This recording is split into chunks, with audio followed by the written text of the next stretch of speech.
ăn cần bồi ter đó lệ thất thoát nó dòng Jesuh te lâu chung lâu để thấy nó Petu mẹ ăn rắc gì dù biết nó xin à ta chăm tu nun tu lom ha ngâm nát ăn thâu to đi Herhmi vèo te ta đi Hniang na đi vào nông Jesuh Christ tu asi re thấy mi vèo te ta lom nag Jesuh mi der mi ta cho nag asi kan Herhmi Petu Jesuh asi dam nag li tu asi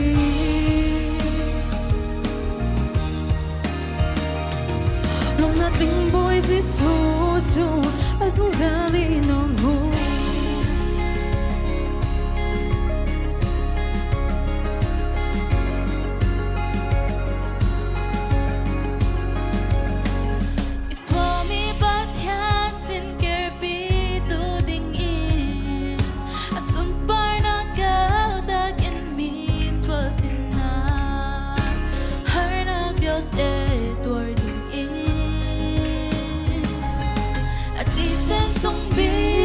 ta Herhmi tu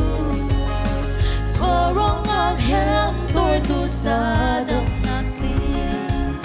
cái lẽ tiếng na hao lâu đậm nạc a gần bên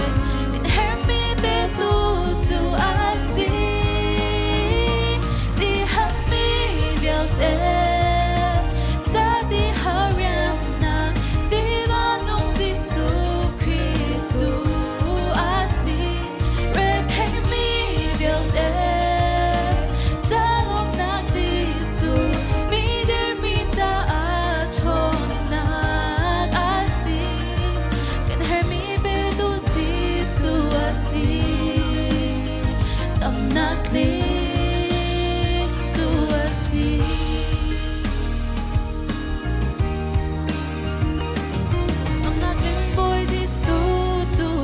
sống ra đi làm hôn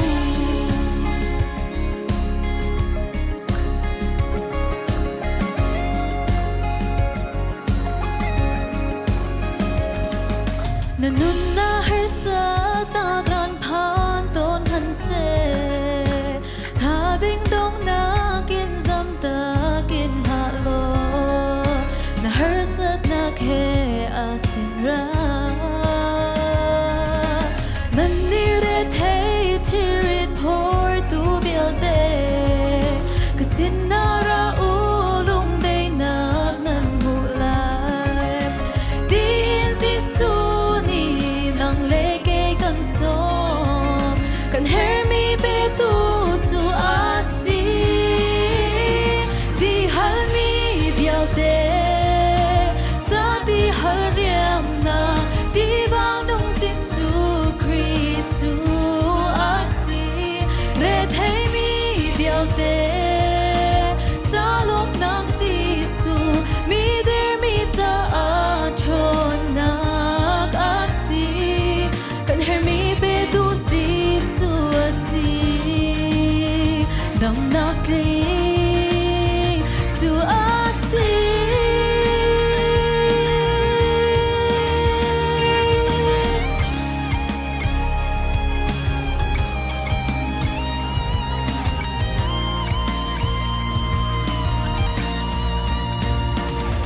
Herhmi vèo te